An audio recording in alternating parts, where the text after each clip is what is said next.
নমস্কার, শুভ সন্ধ্যা। আজকে শনিবার 25শে মে 2024, বাকচক্রের নতুন পথ চলা। আজকে বিবেকানন্দ ঘরে ঘরে আজকে আমার 159তম মানে 159th সাপ্তাহিক ধারাবাহিক বক্তৃতামালায় আপনাদের সাদর অভ্যর্থনা ও আমন্ত্রণ জানিয়ে আমাদের অনুষ্ঠান শুরু করছি। অনুষ্ঠানের বক্তা এবং বিষয় কোনো পরিবর্তন নেই। অনুষ্ঠানের বিষয় স্বামী বিবেকানন্দের পত্রাবলী এবং বক্তা শ্রী তরুণ গোস্বামী, যার পরিচয় নিষ্প্রয়োজন, যিনি আমার পাশেই বসে আছে। আর অনুষ্ঠানের শুরুতে আমাদের প্রথা অনুযায়ী আমাদের প্রার্থনা সঙ্গীত গেয়ে শোনাচ্ছেন আমাদেরই বাকচক্রের পরিচালক মণ্ডলীর সর্বজ্যেষ্ঠ মানে বয়সে সর্বজ্যেষ্ঠ যিনি শ্রী রমেশচন্দ্র বন্দ্যোপাধ্যায়, যাকে তরুণবাবু 80 বছরের যুবক বলে রসিকতা করে থাকেন। তো তিনি সেই গানটা রেকর্ড করেছেন, সেই গানটা শুনে আমরা আজকে অনুষ্ঠান শুরু করছি। আর অবভিয়াসলি যে আমাদের এই সঞ্চালনার দায়িত্বে যে আছে পবিত্র সুর প্রাণারামের হয়ে, তাকেও এই ধন্যবাদ প্রাপ্ত, তাকেও ধন্যবাদ দিয়ে আমরা শুরু করছি। ভালো থাকবেন।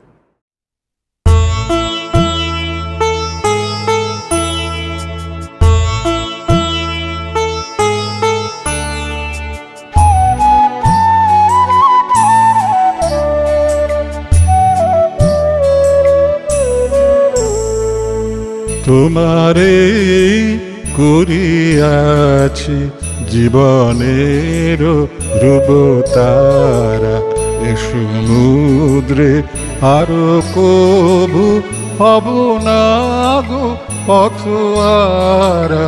তোমারে করিয়াছি জীবনের ধ্রুবতারা।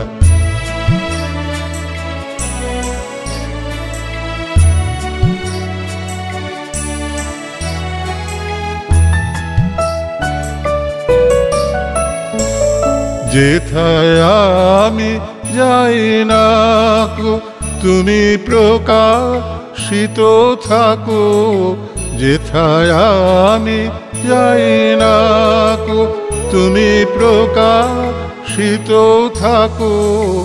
অকুল নয়ন জলে ঢালো গো কিরণ ধারা।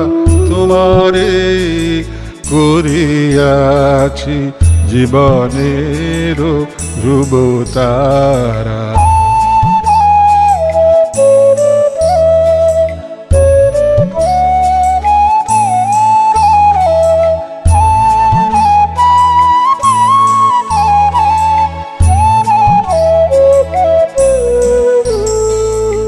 তব মুখ সদা মনে জাগিতেছে সঙ্গপানে, তিলেকো অন্তর হলে নাহিরি কুল কিনারা। তব মুখ সদা মনে জাগিতেছে সঙ্গপানে, তিলেকো অন্তর হলে নাহেরি কুল কিনারা। কখনো বিপথে যদি ভ্রমিতে চাহে হৃদি, কখনো বিপথে যদি ভ্রমিতে চাহে হৃদি, অমনীয় মুখ হেরি শরমে যে হয় সারা।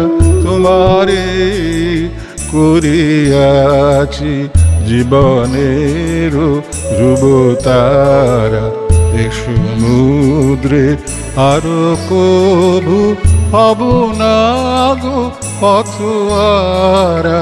তোমারে করিয়াছি জীবনের ধ্রুবতারা।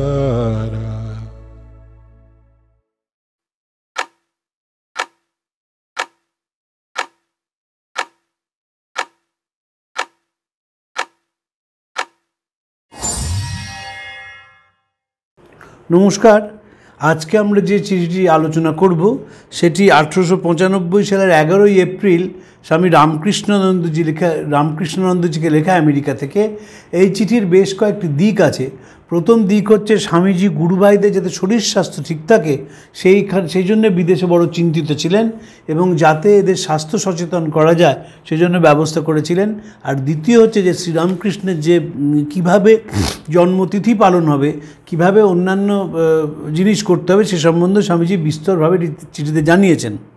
স্বামী রামকৃষ্ণানন্দকে লিখছেন, তুমি লিখিয়াছ যে তোমার আরোগ্য হইয়াছে, কিন্তু তোমাকে এখনও তো অতি সাবধান হইতে হইবে। পিত্তিপড়া বা অস্বাস্থ্যকর আহার বা পুঁতিগন্ধময় স্থানে বাস করিলে পুনশ্চ রোগে ভুগিবার সম্ভাবনা এবং ম্যালেরিয়ার হাত হতে বাঁচা দুষ্কর।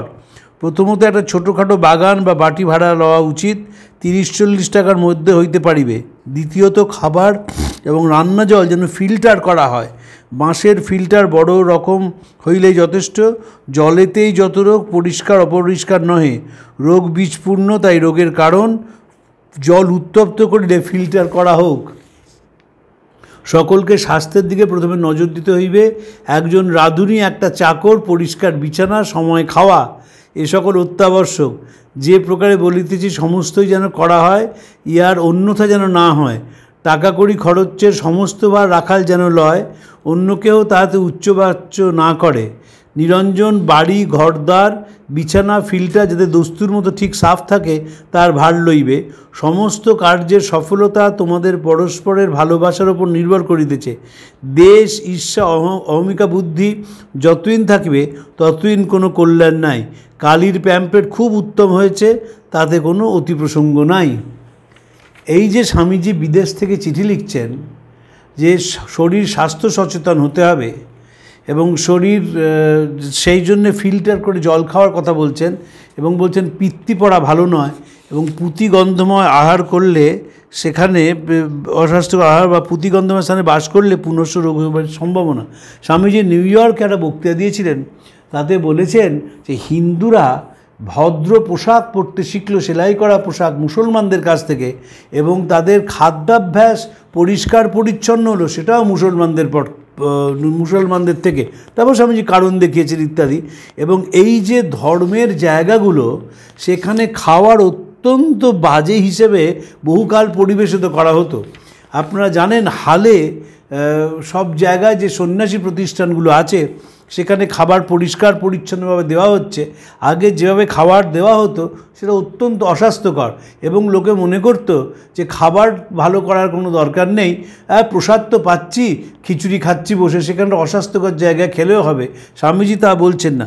এবং দেখুন কীরকম প্রথমে জল ফিল্টার করে খাওয়ার কথা বলছেন, আবার বলছেন যে টাকা কড়ি সব খরচ করবে রাখাল, মানে স্বামী ব্রহ্মানন্দজি, এবং কেউ উচ্চবাচ্য করবে না। নিরঞ্জন বাড়ি ঘরদ্বার বিছানা ফিল্টার যাতে দস্তুর মতো ঠিক সাফ থাকে তার ভার লইবে। এই যে একদম অর্গানাইজেশন যেভাবে চালাতে হয়, প্রত্যেকের কাজ রয়েছে। বেলুড় মঠে বা রামকৃষ্ণ মিশনের সব সেন্টারে একজন মেনটেন্যান্স মহারাজ থাকেন, তাকে মেনটেন্যান্স মহারাজ বলা হয়। তিনি এই সব কিছু দেখেন, কম্পিউটার ঠিক চলছে কিনা, ঘরদোর পরিষ্কার আছে কি না, কোনো সমস্যা হলে কোনটা পাইপ লিক করছে, এই মেনটেন্যান্স মহারাজ থাকেন। আর একজন থাকেন রামকৃষ্ণ মিশনের সবকটি কেন্দ্রে, তাকে ভান্ডারী মহারাজ বলা হয়। তিনি বাজার হাট করেন, কি খাবেন অতিথিরা, কি খাবেন সাধু মহারাজা, তিনি সেটা ঠিক করেন এবং সেটা এখনও চলছে। কিন্তু স্বামীজির সময় তখন তো সংঘ প্রতিষ্ঠা হয়নি, তখনও দেখুন কিভাবে স্বামীজি পুরো জিনিসটা নিয়ে ভেবেছেন বিদেশ থেকে। এবং যেহেতু বিদেশে ফিল্টার করা জল খাওয়ায় অভ্যস্ত হয়ে গিয়েছিলেন স্বামীজি, তাই বলছেন জল ফিল্টার করে খেতে হবে। 1894-95 সালে কলকাতার কোনো ভদ্রবাড়িতে জল ফিল্টার করে খাওয়া হতো না। রবীন্দ্রনাথ ওই সময়কার বর্ণনা দিচ্ছেন যে পুকুর থেকে জল এনে খাওয়া হতো। কিন্তু স্বামীজি বলছেন জল তুলে বাঁশের ফিল্টার দিয়ে ফিল্টার করে, এবং একটা বাড়ির কথা বলছেন 30-40 টাকাতে বাড়ি নাও, তার সামনে যেন বাগান করা হয়। অতএব প্রথম থেকেই পরিষ্কার পরিচ্ছন্ন না থাকলে ধর্মভাব যে যথার্থভাবে জেগে ওঠে না, এটা স্বামীজি বিশ্বাস করতেন। শ্রীরামকৃষ্ণের কাছে এটি শিখেছিলেন। আমরা শ্রীরামকৃষ্ণের ক্ষেত্রে দেখব যে সকালবেলায় মাস্টারমশাই গেছেন, তাকে ঠাকুর জিজ্ঞেস করছেন তুমি দাঁত মেজে এসেছো তো? অতএব এই যে সকালবেলায় দাঁত মেজেছেন কি না, এটি খুব গুরুত্বপূর্ণ ঠাকুরের কাছে ছিল। ঈশ্বরচন্দ্র বিদ্যাসাগর যখন জিজ্ঞেস করলেন মাস্টারমশাইকে এ কেমন পরমহংস, ঈশ্বরচন্দ্র বিদ্যাসাগরকে মাস্টারমশাই বলেছিলেন আজ্ঞে ইনি রাসমণির বাগানে থাকেন, মাছ ভাত খান, তক্তা বসে শোন, রোজ দাড়ি কামান, শীতকালে আলপাকার কোট পরেন, পায়ে চটি জুতো মোজা দিয়ে পড়েন, মেলোস্কিনের র্যাপার গায়ে দেন, তখন ঈশ্বরচন্দ্র বিদ্যাসাগর বলছেন ঠিক আছে পরমহংসদেবকে একদিন নিয়ে এসো। এই যে পরিষ্কার পরিচ্ছন্ন, স্বামীজি বলছেন যে একটা বিশাল জটা জুট নিয়ে যদি কোনো সাধু বিদেশে যায় তাহলে লোকে শুনবে কেন তার কথা, তাই এই পরিষ্কার পরিচ্ছন্নর কথা বলছেন দেখ আমার যে রামকৃষ্ণ মিশনের সন্ন্যাসীরা তারা দাড়ি কামায়, রোজ চেয়ার টেবিলে খায়, পায়ে জুতো পরে, কিন্তু আবার যখন দরকার তখন সব ছেড়ে ছুড়ে তারা জবধানের মধ্যেও ডুবে যায়। এই যে কম্বিনেশন স্বামীজি করতে চেয়েছেন, সেখানে ক্লিনলিনেস একটা বড় কথা। আমাদের গান্ধীজির বিখ্যাত কথা আছে যে ক্লিনলিনেস ইজ গডলিনেস। যদি ঈশ্বর সান্নিধ্য পেতে হয়, যদি ঈশ্বরের সাধনা করতে হয়, তাহলে পরিষ্কার পরিচ্ছন্ন না হওয়া ছাড়া কোনো উপায় নেই। এইবার স্বামীজি আসল শ্রীরামকৃষ্ণের যে জন্মতিথি পালন হয়েছে সে বিষয়ে স্বামীজি লিখছেন, মহোৎসবের খুব ধুমধাম সহিত হয়ে গেছে, ভালো কথা। আসছে এবারে 1 লাখ লোক যাতে হয় তারই চেষ্টা করতে হয় বই কি। মাস্টার মহাশয় প্রভৃতিও তোমরা এক কাট্টো একটা কাগজ যাতে বের করতে পারো তার চেষ্টা করো দেখি। 1895 সালেই মাথায় ঢুকে গেছে একটা কাগজ বের করতে হবে। আমি নিজে খবরের কাগজে চাকরি করি এবং এই বিষয়ে একটা বই লিখছি। স্বামীজির কেন মাথায় এসেছিল খবরের কাগজ বের করতে হবে, তার কারণ স্বামীজি দেখেছিলেন তখনকার ভারতবর্ষে কি ইংরেজি কাগজ কি বাংলা কাগজ, তারা যেভাবে নেতিবাচক মনোভাব মানুষের মধ্যে ঢুকিয়ে দিচ্ছে, সেটাকে যদি সরিয়ে ফেলতে হয় তাহলে একমাত্র ইতিবাচক খবরের কাগজের মধ্যে দিয়ে সেটি সম্ভব। আপনারা জানেন স্বামীজি ত্রিভাষীয় খবরের কাগজের কথা বলেছিলেন এবং প্রত্যেক দিন বিনা পয়সায় বিতরণ করবেন সে কথাও বলেছিলেন। সেটি এখনও রামকৃষ্ণ মিশনের পক্ষে করা সম্ভব হয়নি। এবং উদ্বোধন পত্রিকা যেটি স্বামীজি বের করেছিলেন, সেই পত্রিকা কিন্তু শুধুমাত্র ধর্মীয় পত্রিকা নয়, পরিবারের সকলের জন্য সেই পত্রিকাটি বের করা হবে, সেটি স্বামীজির মত ছিল। উদ্বোধনের প্রথম যে ইস্যুটি বেরোয় 1899 সালের জানুয়ারি মাসে, সেখানে স্বামীজি লিখেছিলেন উদ্বোধনের কাজ হবে পূব এবং পশ্চিমের মিলন হবে উদ্বোধনের জীবনোদ্দেশ্য, এবং সেইভাবেই তিনি পত্রিকা বের করতে চেয়েছেন। মনে রাখতে হবে আধুনিক ভারতবর্ষে স্বামীজি প্রথম যিনি একটি সন্ন্যাসী সংঘের পত্রিকা বের করেছিলেন। উদ্বোধন পত্রিকা এখনও 125 বছরের বেশি সময় ধরে নিরবচ্ছিন্নভাবে প্রচারিত হয়ে চলেছে এবং সম্পূর্ণ ক্রেডিট স্বামীজিকে দিতে হয়, কারণ এখন দেখবেন সবকটি সন্ন্যাসী প্রতিষ্ঠান তারা খবরের কাগজ বের করছে। স্বামীজি শুরু করেছিলেন এবং বুঝতে পেরেছিলেন যে এর মধ্যে দিয়ে ধর্মীয় ভাবকে সাধারণ মানুষের ভাষায় তুলে না ধরতে পারলে মানুষের মন পাল্টাবে না। আমরা পরে একদিন একটি চিঠিতে সে বিষয়ে স্বামীজি বিশদে লিখেছিলেন, আলোচনা করব। তোমরা তো মহোৎসবে লুচি সন্দেশ বাটলে আর কতগুলো নিষ্কামনার দল গান করলে, তোমরা স্পিরিচুয়াল ফুড কি দিলে তা তো শুনলাম না। তাদের যে পুরনো ভাব নীল অ্যাডমিরাই কিছু করতে জানে না, যতদিন না দূর হবে ততদিন তোমরা কিছুই করতে পারবে না, তোমাদের সাহস হবে না। Bullies are always cowards. এই যে বলছেন যে তোমরা কি করলে, তোমরা কয়েকটা পাগল গান গাইলে, কয়েকটা পাগল বললে, আর তোমরা তো বিস্তর লুচি বাটলে, স্পিরিচুয়াল ফুড কি দিলে বলো, তোমরা কি স্পিরিচুয়াল ফুড দিলে তা তো শুনলাম না। যদি রামকৃষ্ণ মিশনের বাইরে গিয়ে যে কোনো প্রতিষ্ঠানে দেখেন, সেই প্রতিষ্ঠানে যেদিন প্রতিষ্ঠা দিবস সেদিন যেমন সকাল থেকে উৎসবের আবহাওয়া তৈরি হয় সেই প্রতিষ্ঠানে, সেখানে বক্তৃতা থাকে, যে বক্তৃতার মাধ্যমে মানুষের মনকে উচ্চ মার্গে তুলে ধরা হয়। এটি কিন্তু রামকৃষ্ণ আহাব আন্দোলনের ফল। গোবিন্দ সদাশিব ঘুরি তার বিখ্যাত গ্রন্থ ইন্ডিয়ান সাধুস, সেখানে বলছেন যে স্বামীজির যে কাজ, যদিও কম দিন স্বামীজি বেঁচেছিলেন, সেটি হিন্দু ধর্মকে জাগিয়ে দিয়েছিল এবং নামের শেষে আনন্দ ব্যবহার করা এটি সাধু সমাজ বুঝেছিলেন। সমাজসেবা সাধু সমাজ এই থেকে স্বামীজির কাছ থেকে নিয়েছিলেন এবং বুঝতে পেরেছিলেন যে নিজেদের যদি নিজেদের ভাব প্রচার না করা যায় তাহলে এই আন্দোলনের কোনো মানে হয় না। স্বামী গোবিন্দ সদাশিব লিখছেন, social service of various kinds has now come to be recognized as a legitimate and important objective of ascetic and monastic life. Vivekananda's life, though short, proved to be deeply vitalizing. Not only did he extend the boundaries of Hinduism so as to convert it into a universal religion, what is more important from our point of view, he organized and reformed ascetic ideas. এই যে ভারতবর্ষের আধ্যাত্মিকতাকে একটা রূপ দেওয়া প্রয়োজন মানুষের কাজের জন্য, মানুষের মনের পরিবর্তন ঘটানোর জন্য এটি স্বামীজি প্রথম অনুভব করেছিলেন। এবং গোবিন্দ সদাশিবগুরি যেহেতু তিনি সোশিওলজির লোক ছিলেন, সোশ্যাল অ্যানথ্রোপোলজির লোক ছিলেন, তিনি এটিকে ব্যাখ্যা করেছেন অপূর্বভাবে এবং বলছেন সেই জন্যে যে need of wider organization and propaganda দরকার হয়ে পড়লো। স্বামীজি সে দেখবেন বলছেন যে তোমরা স্পিরিচুয়াল ফুড কি দিলে বলো। দেখবেন এই প্যারাগ্রাফেই স্বামীজি খবরের কাগজের কথা বলছেন, বলছেন না কাগজ বের করো এবং সেই কাগজের মাধ্যমেই যাতে স্পিরিচুয়াল ফুড দেওয়া যায় সেই দিকে এগিয়ে যাওয়ার কথা বলছেন। অক্ষয় কুমার সেন বিখ্যাত রামকৃষ্ণ পুঁথিকার শাঁকচুন্নির নাকিসুর ভালো বটে, কিন্তু এ কিছু উঁচু দরের চাই, that will appeal to the intellect of the learned. এই খালি খোল বাজনা করলে হাঙ্গামায় কি কাজ। এই যে বারবার স্বামীজি বলছেন যে ভাব আন্দোলনটা যেন বুদ্ধিমান মানুষের কাছে গিয়ে পৌঁছয়, কারণ এই ভাব আন্দোলনটা শুধুমাত্র হুজুগের আন্দোলন নয়। অক্ষয় কুমার সেনকে স্বামীজি শাঁকচুন্নি বলে ডাকতেন। অক্ষয় কুমার তার রামকৃষ্ণ পুঁথিতে লিখেছেন যে জনে জলে আখ্যা দিলা নরেন্দ্র এখানে সৌভাগ্য বর্ধিত হইনু শাঁকচুন্নি নামে। শাঁকচুন্নি তাকে বলে ডাকতেন। তাই বলছে শাঁকচুন্নি ভালোই কাজ করছে, কিন্তু আস্তে আস্তে বুদ্ধিমান মানুষের কাছে পৌঁছাতে হবে। স্বামীজি দেখেছিলেন যে ভারতবর্ষের সবচেয়ে বড় ত্রুটি হচ্ছে যে যেহেতু প্রাতিষ্ঠানিক ধর্মটা বুদ্ধিহীন মানুষের কাছে গিয়ে পৌঁছায়, তাই ধর্মের মূল দর্শন থেকে আমরা সরে যাই। শিবরাত্রি সম্বন্ধে স্বামীজির বিখ্যাত কথা আছে। রামেশ্বর মন্দিরে বক্তৃতা দিয়েছিলেন যে যিনি শিবের ভক্ত তিনি মানুষের মধ্যে শিবকে দেখতে পান, নইলে গায়ে তিলকমাটি কেটে চিতাবাঘ সাজলেও শিবকে দেখা যায় না।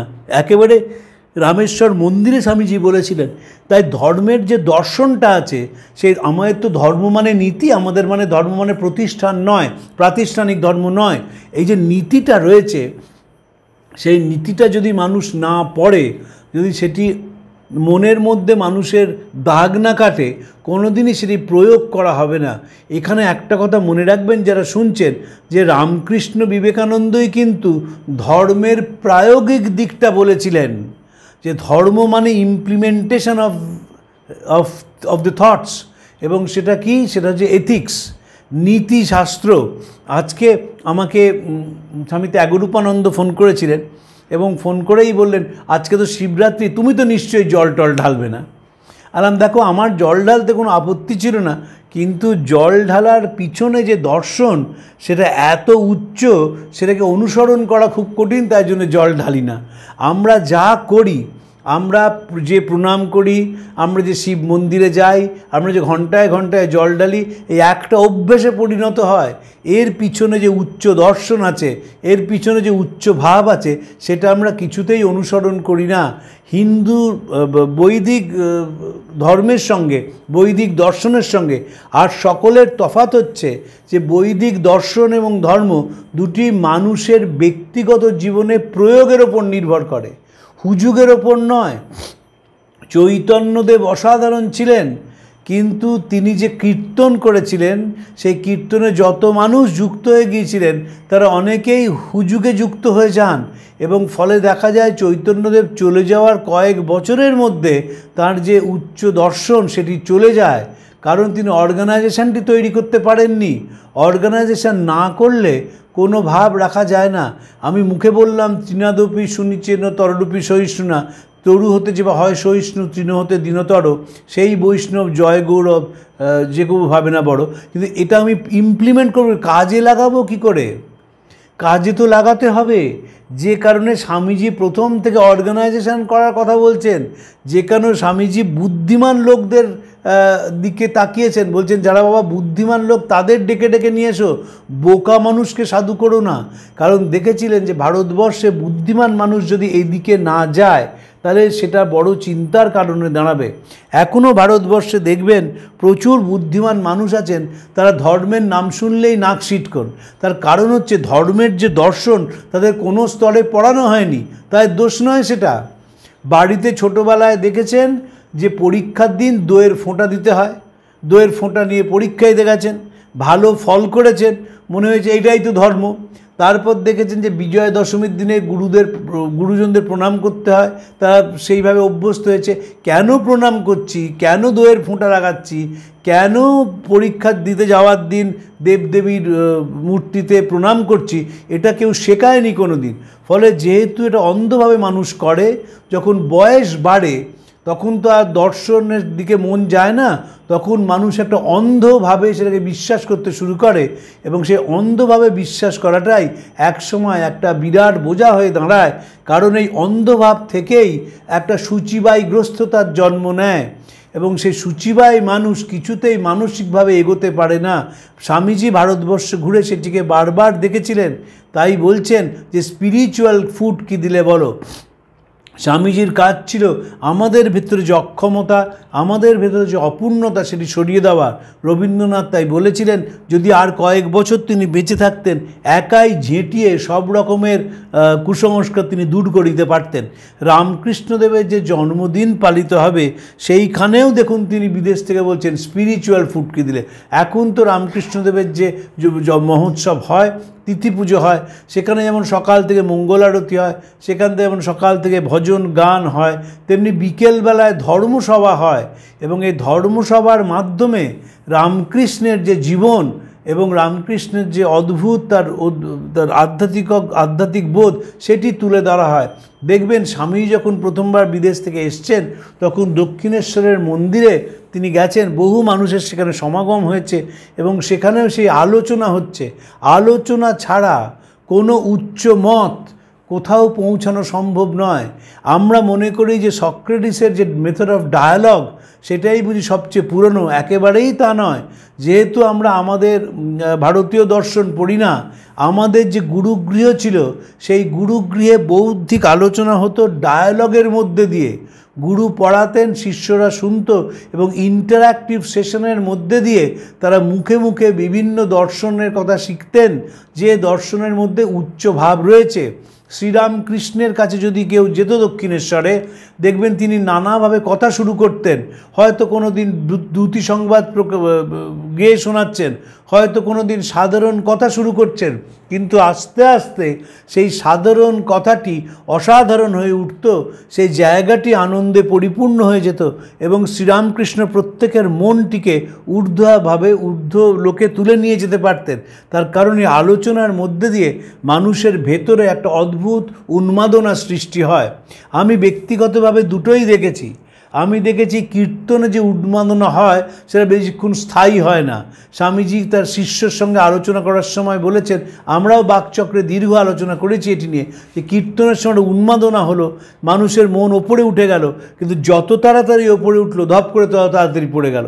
কিন্তু যখন কোনো মানুষ বৌদ্ধিক ব্যায়ামের মধ্যে দিয়ে এগিয়ে যায়, যখন কোনো মানুষ আস্তে আস্তে বুঝতে পারে যে সে কোন পথে যাচ্ছে, তখন সেই পথটির প্রতিও তার একটা আনুগত্য তৈরি হয়, শ্রদ্ধা তৈরি হয়, এবং জীবনটাও আস্তে আস্তে পাল্টে যায়।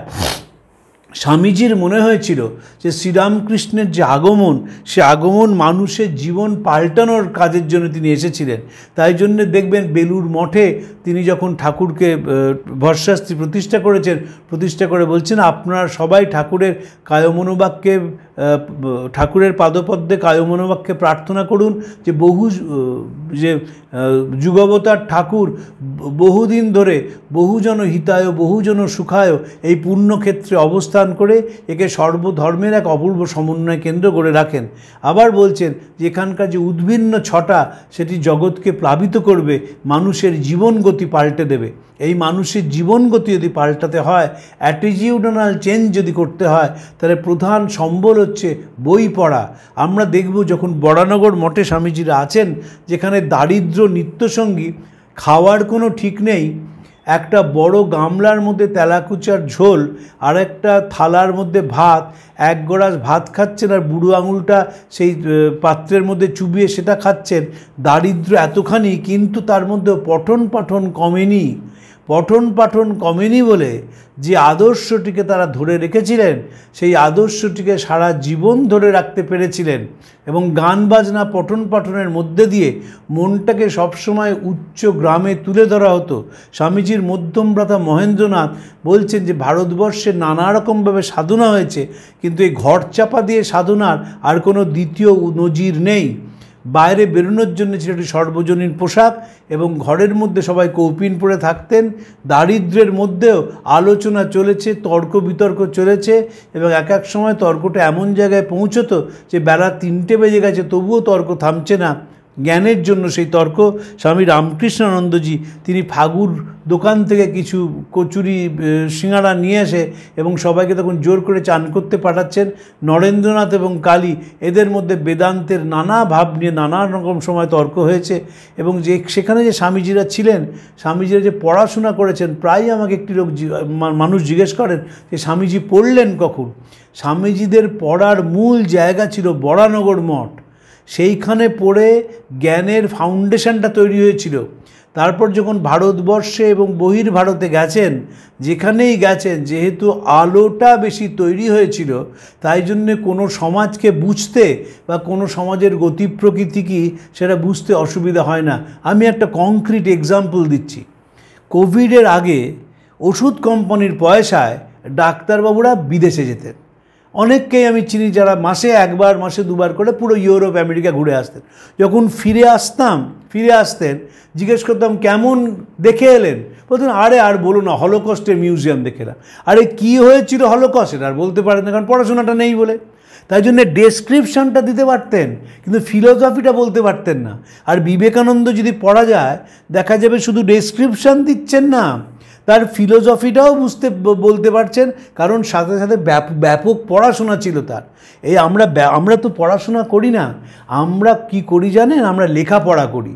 লেখাপড়া করলে পাশ করা যায়, পরে উচ্চ ক্লাসে ওঠা যায়, একটা ডিগ্রি পাওয়া যায়, সেই ডিগ্রির ভিত্তিতে চাকরি করা যায়।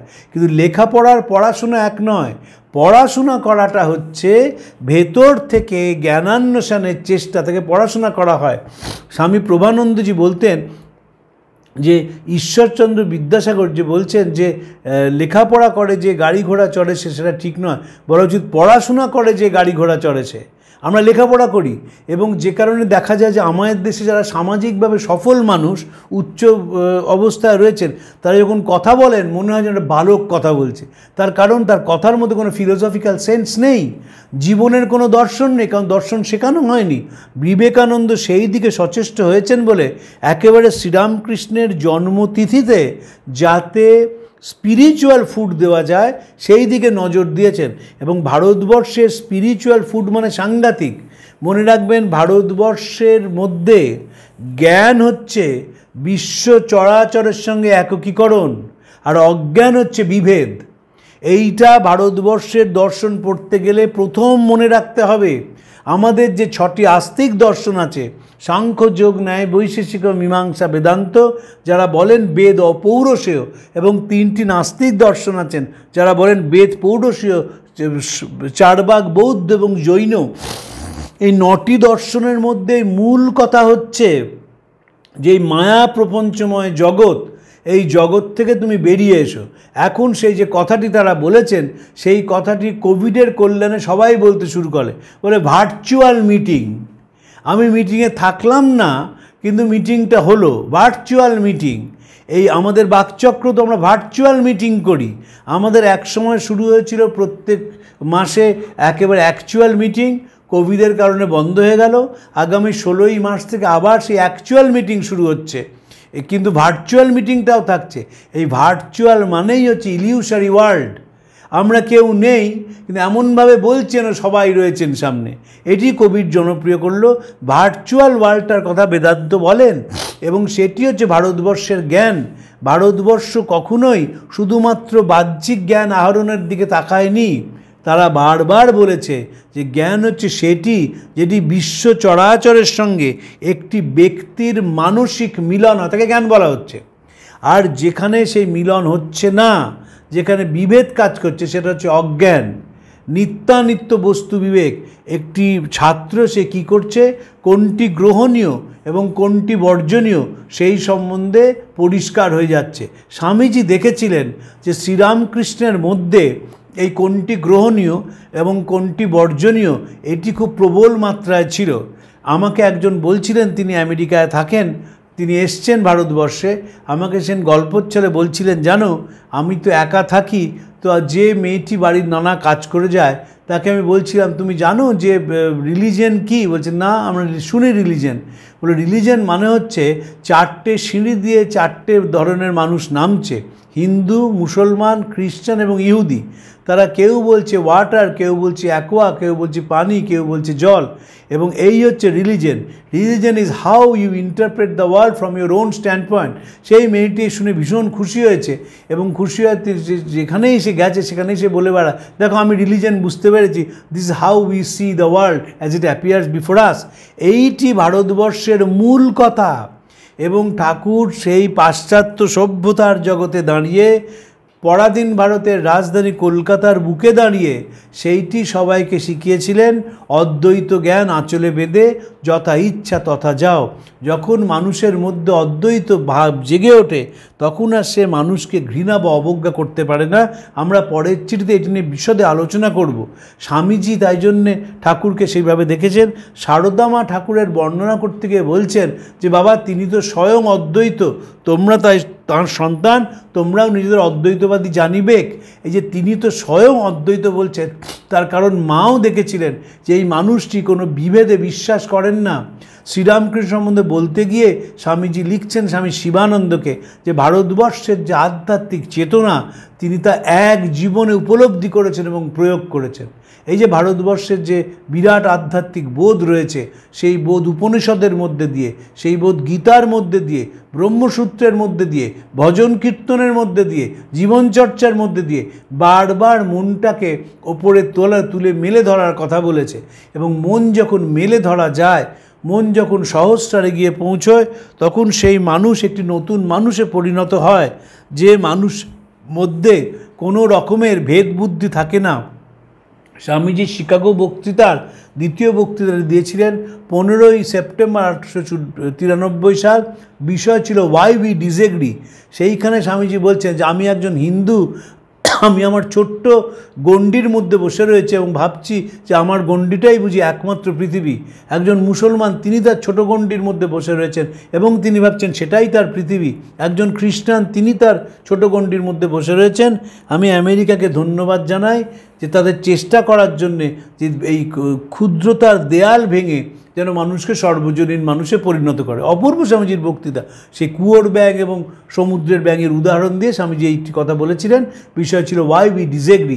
আমরা সত্যি এগ্রি করি না তাদের সঙ্গে, আমরা তাদের সঙ্গে একমত নই যারা বলেন যে খণ্ডিত জীবনই জীবন। আমরা বললি পরিপূর্ণতাই জীবনের মূল লক্ষ্য, মূল উদ্দেশ্য। যে কারণে আমাদের উপনিষদে দেখবেন বলা হচ্ছে রসবৈষ, জীবনটা হচ্ছে আনন্দে পরিপূর্ণ ভরে যাওয়া। সে আনন্দ যদি পেতে হয় তাহলে মানুষকে দর্শন অনুসরণ করতে হয়, যে দর্শন সেই সত্যকে সকলের মধ্যে দেখে, যেই দর্শন সে সত্যকে জানবার জন্যে আমরণ চেষ্টা করে যায়। শ্রীরামকৃষ্ণের জীবনে স্বামীজি তাই দেখেছেন। তাই তার তিথি পুজোর মধ্যে দিয়ে শুধুমাত্র খিচুড়ি প্রসাদ দেওয়া নয়, শুধুমাত্র মানুষের কতগুলো হৈ হৈ করা নয়, যেন তার মধ্যে চিন্তার ছাপ থাকে, যেন তার মধ্যে বোধের ছাপ থাকে। স্বামীজি বলেছেন, পূজনীয় ভরত মহারাজ বলতেন রামকৃষ্ণের চেলা প্রসাদ পাবার পেলা। স্বামী হিরণময়ানন্দজি, তিনি রামকৃষ্ণ মঠ মিশনের সাধারণ সম্পাদক ছিলেন, তার অসাধারণ একটি বক্তৃতা আছে ভক্তের ভূমিকা কী তাই নিয়ে। চমৎকার সে বক্তৃতা। সেখানে তিনি বলছেন, স্বামীজিকে কোট করে স্বামীজি শিষ্যকে বলেছিলেন, যদি বেদান্তে বিশ্বাস করিস তাহলে গাঁয়ে গাঁয়ে যা, মানুষেরকে বল তোমাদের মধ্যেই অনন্ত শক্তি রয়েছে, তাদের জাগিয়ে তোল। এই যে জাগিয়ে তোলার কথা স্বামীজি বলছেন, চিন্তায় চেতনায় জাগরণের কথা, সেটি কিভাবে সম্ভব সেটি জানবার জন্যে, সেটি বলবার জন্যে তিনি এত কথা বলেছেন। তিনি বলেছেন জন্মদিনে স্পিরিচুয়াল ফুড দেওয়ার কথা, বলেছেন অক্ষয় কুমার সেনের লেখা ভালো হচ্ছে এবং কিন্তু সেই লেখার মধ্যে আরও জোর নিয়ে আসার কথা, এবং স্বামী অবেদানন্দ যে প্যাম্পলেট লিখেছেন সেই প্যাম্পলেটটি খুব ভালো হয়েছে, সেটিও স্বামীজি বলছেন। সেই প্যাম্পলেটের মধ্যে সিম্পলিসিটি ছিল। স্বামীজি ভীষণ সহজ সরল ভাষায় বিশ্বাস করতেন, কারণ মনে করতেন যে সহজ সরল ভাষা দিয়েই একমাত্র মানুষের মনকে স্পর্শ করা যায়, একমাত্র মানুষের মনকে ছোঁয়া যায়, এবং তার যদি সহজ কিছু পড়ে, সহজ কিছু দেখে, তাহলে তারা জীবনটাকে আরও ভালো করে বুঝতে পারবে। স্বামীজির একটি বিখ্যাত কথা দিয়ে আমি শেষ করছি। স্বামীজি বলছেন, the greatest truths of the world have been forgotten because of their simplicity. The greatest truths are simple because they are of universal application. Truth itself is always very simple. Complexity is due to man's ignorance. সত্যটা সবসময় সোজা, কিন্তু সেটিকে যে কঠিন আমরা করে ফেলি আমাদের অবজ্ঞার জন্যে, আমাদের অশিক্ষার জন্যে, আমাদের অবুঝ আমরা মনে থেকে। তাই স্বামীজি বলছেন যে greatest truths have been forgotten because of the simplicity. সহজ বলেই পৃথিবীর যেটা মূল সত্য সেটা মানুষ সরে গেছে, মানুষ সেটা বুঝতে না পেরে অন্য পথে গেছে এবং নিজেদের বিপদ আপদ যন্ত্রণা ডেকে এনেছে। আজকে অবধি থাকলো, পরের দিন আমরা আরেকটি চিঠি নিয়ে আলোচনা করব। প্রাণারা